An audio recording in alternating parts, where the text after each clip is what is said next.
Lady rider দেখে শুনে চলো। এর আগে যাওয়াও রিস্ক, বুঝছো গাইস? লেডি রাইডারের আগে যেয়ে মনে করো কোনে মেরে দেবে, দেখো সাইড হয়ে গেছে। এরা এইদিক সিগন্যাল দিয়ে কবে যে এই দিকটা বেরোয় যাও, আমি এই দিক যাবো। হ্যাঁ, এর রাইডিং সিস্টেমটা এমন।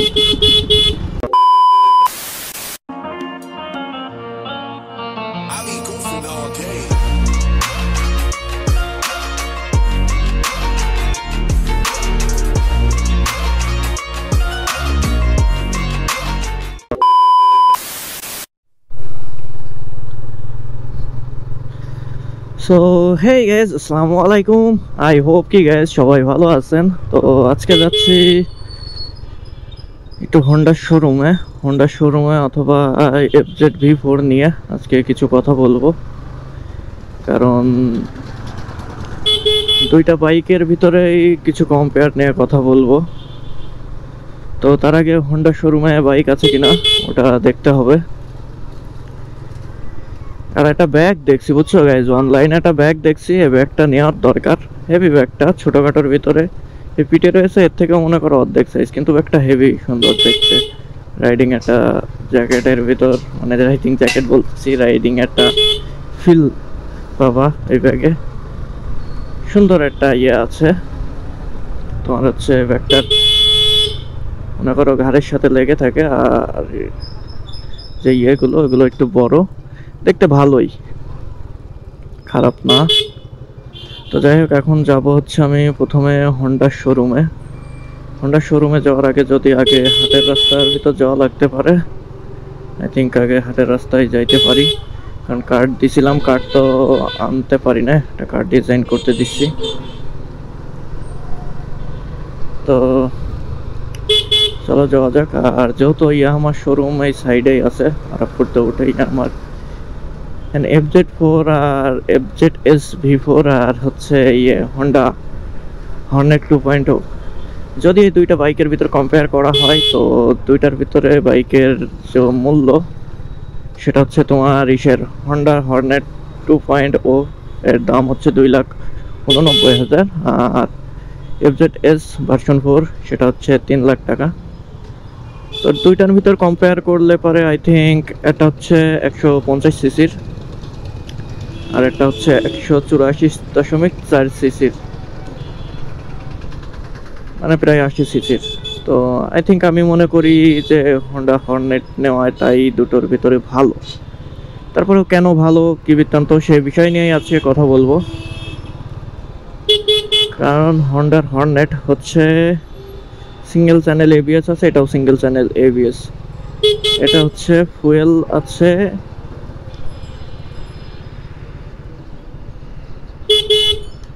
এটারও ফুয়েল সিস্টেম FI, এটারও ফুয়েল সিস্টেম FI। তো দুইটার ভিতর যেটা আর কি মেন টপিক, সেটা হচ্ছে যখন ইন্ডিয়াতে লঞ্চ হয় হোন্ডা হর্নেট 2.0, তখন ওর দাম ছিল 1,39,000 টাকা, মানে ইন্ডিয়ান রুপিস, ঠিক আছে। আর V4 যখন লঞ্চ হয়, V4 এর দাম হয় 1,29,000 টাকা ইন্ডিয়ান রুপি। যেখানে ইন্ডিয়ায় দুটো গাড়ি কম্পেয়ার করলে, যেখানে গাড়ির দাম FZS-V4 এর দাম কম, সেখানে বাংলাদেশে আসে আমাদের FZS-V4 এর দাম বেশি। এখন আমি বলবো যে সিসি একটা বিষয়, তারপরেও গাড়ির লুক একটা বিষয়। গাড়ির হেডলাইট আমার একেবারেই পছন্দ হয় না FZS-V4 এর। যাই বলুক, FZS সিরিজের যদি সবচাইতে গাড়ি কমফোর্ট গাড়ি হয়, আমার মনে হয় FZS-V2। V2-র উপরে আসলে গাড়ি নাই সত্যি বলতে যেটা। আর এদিকে তোমার হচ্ছে ইয়ে হর্নেটের, তো আগে হর্নেট চালাইছে, আর এই হর্নেটের ভিতর অনেক বেশি ইয়ে আছে, ঠিক আছে। এটার আমার FZS এর নিয়ে যদি কনফিগারেশন নিয়ে কথা বলি, এটা টায়ার হচ্ছে 100/140, পিছন কেটটা 140 আর সামনেরটা 100। ওখানে হর্নেট নিয়ে যদি কথা বলি, হর্নেটেরটা 110/140।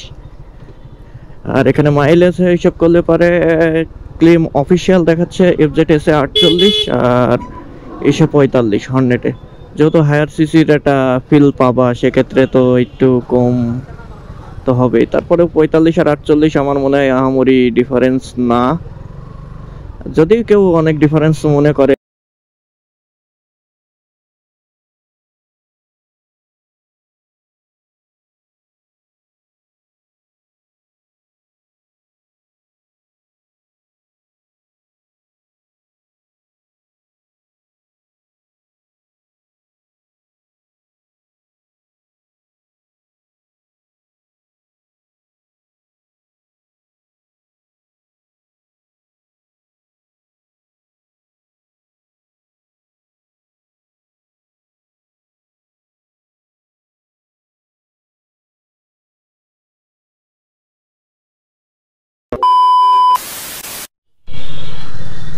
তো যাই হোক, এখানে তো বড় পুজো হয়, পুজোর গেট টেট সাজাইছে, মনে করো বাঁশ টাস পুঁতেছে, তো এই জন্য মনে করো না আর কি, বাঁশ পুঁতেছে বলতে বাঁশ যে সাপোর্টটা দিয়ে থুয়েছে, তো যেন রাস্তা একটু ব্লক।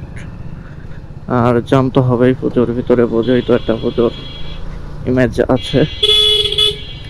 আমি এমনিতে ঢুকলাম, যার কারণে মনে করো ওই দিকটা ঢুকতে গেলে আমার পয়রা চত্বর পর্যন্ত আমার জাম নিয়ে থাকা লাগতো। এদিকটা একটু ফাঁকায় চলে আসছে। তো দুইটা গাড়ি নিয়ে যে টপিকটা বলছিলাম, দেখো গাড়ির ভিতরে দুইটা যদি কারোর মনে হয় যে না কমফোর্ট, হ্যাঁ দুইটা গাড়ি কমফোর্টের যদি কথা বলি, হ্যাঁ দুইটা গাড়ি কমফোর্ট আহামরি ডিফারেন্স নাই। এটা হচ্ছে 10-এ 10 পাবে এফজেড SV4 কমফোর্টের দিকটা, আর এটা পাবে 10-এ 8। ঠিক আছে, যেটুকু আর কি কমফোর্ট রেটিং দেখলাম। আর সেই হিসেবে ইন্ডিয়ান প্রাইস তো দেখছো, ইন্ডিয়ান প্রাইস আর আমাদের এখানকার প্রাইস, ইন্ডিয়ায় মনে করো যে জিনিসের দাম কম, এখানে এসে বেশি হয়ে গেছে, তাই তো। তো আই থিঙ্ক আমি যেটা মনে করি কিংবা যেটা করি, বিশ্বাস করি যে হর্নেট নেওয়াই ভালো। কারণ তুমি একটা 84 সিসির বাইক পাবা, আর 150 সিসির বাইকে আসলে একটা গাড়ি ওভারটেক করতে গেলে আমাদের অনেক ভাবা লাগে। কারণ একটা জিনিসই দেখবা, একটা 150 সিসির গাড়ি নিয়ে একটা বাস অথবা ট্রাক 70-80-তে থাকে, ঠিক আছে, ওইটা যদি ওভারটেক করতে যাই তো মনে করো ঝামেলা। হ্যাঁ, ওটা ওভারটেক করতে গেলেই দেখা যাচ্ছে FZS যে কারেন্ট পিক আপ সেটা কিন্তু পায় না, ঠিক আছে। সেক্ষেত্রে আমার মনে হয় যে, আর তারপরে ওইদিকে 184 সিসির এটা তো রেসপন্স টাইম ভালোই দিবে FZS এর থেকে, FZS V4 এর থেকে। তো সব মিলে যদি বলি, তো আই থিঙ্ক আমি মনে করি যে ভার্সন হর্নেট 2.0 ওটা নেওয়াই বেটার। কারণ কেননা এগ্রেসিভ একটা রেসিংও তুমি দিতে পারবা এই বাইক নিয়ে, কোনো প্রবলেম নাই। চলো আমি দেখবো এর ভিতরে হর্নেট 2.0 আসছে কিনা শোরুমে। আই থিঙ্ক চলে আসার কথা।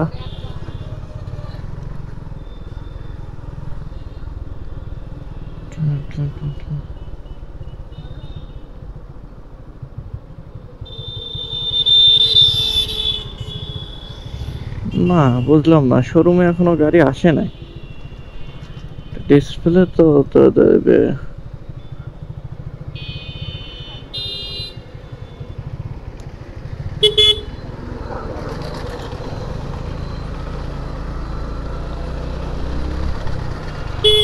বাইক আসে নাই, আমি একটু হাটের রাস্তার ভিতর যাব। হাটের রাস্তা এদিক থেকে যাব না এদিক থেকে যাব,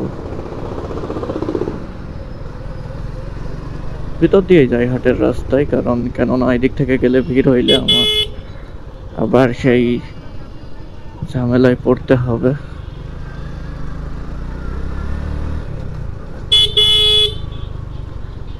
এগ্রেসিভ মনোটন পিকআপ প্রবলেম।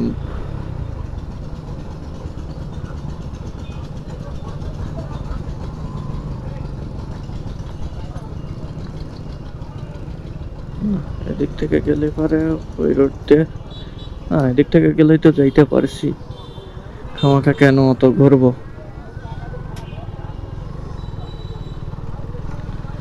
তো এটা তো লাভ নাই। দিক থেকে ঘুরলেই তো যাইতে পারছি। কাদা দেখে শুনে যাইতে হবে।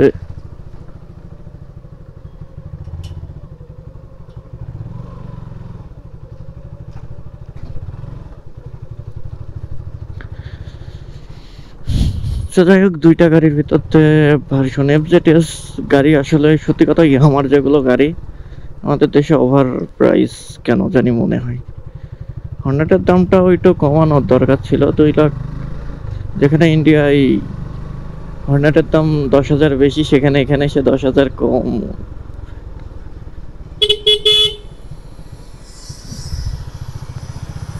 তারপরে সেটা হচ্ছে তোমাদের ব্যক্তিগত বিষয় যে তোমরা কি বলে টাকা একটু বেশি দিয়ে তোমার হচ্ছে ইয়ে নিবা কিনা, মানে 150 সিসির বাইক নেবা কিনা। আর মনে হয় টাকা একটু বেশি দিয়ে ইয়ে নেওয়াটাই ভালো, মানে একটু কম বেশি হইতে বলছি, কম হইলেও তোমার হচ্ছে হর্নেট 2.0 নেওয়াটাই ভালো।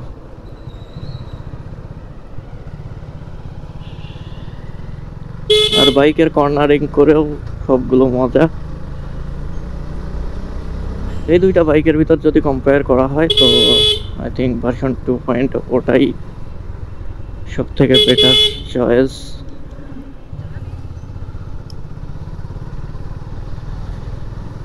তো চলো একটু হাটের ভিতর যাব, হাটের ভিতর যেয়ে তারপরে দেন বেরোবো। 2000 years later. তো যাই হোক, সব কাজ কাম শেষ, সব কিছু নিয়েছি, এখন যাচ্ছি বাসার দিকে। আই থিঙ্ক আজান দিয়ে দিবে, এখনই আজান দিবে। মামারে আইগো, এখানে জাম তো সে মনে হচ্ছে ক্লিয়ার হবে না নে, তা বুঝো তো পুজোর ভিতরে এরকম হবেই, এটা অস্বাভাবিক কিছুই না।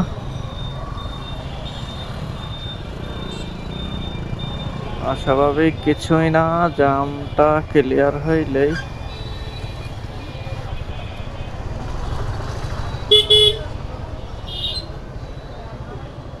তো যাব এখন সোজা বাসার দিকে, বাসার দিকে যাই গোসল টোসল করে আবার হয়তো বা জায়গাটা যাওয়ার কথা আছে, দেখি হয়, যদি যাইতে পারি তা তাহলে ভালো। নে ভাই কি জ্যাম, কি জ্যাম, হ্যাঁ জ্যাম বল। এখান থেকে এইটুক রোডে মনে করো এই পর্যন্ত জ্যাম খুব।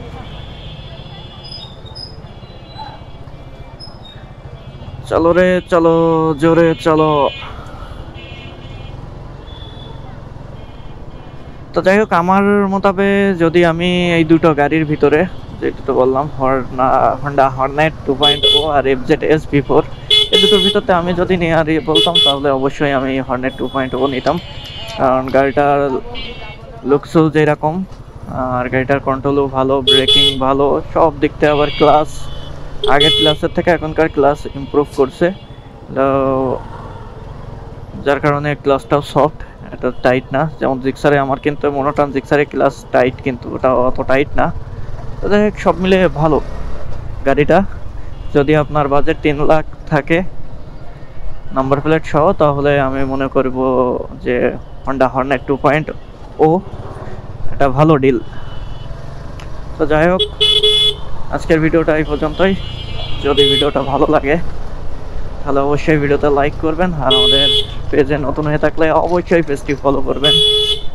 আর যদি ইউটিউব চ্যানেল থেকে দেখেন তাহলে চ্যানেলটি সাবস্ক্রাইব করবেন। তো দেখা হবে নেক্সট কোনো ভিডিওতে, তত সময় ভালো থাকুন, সুস্থ থাকুন, আল্লাহ হাফেজ।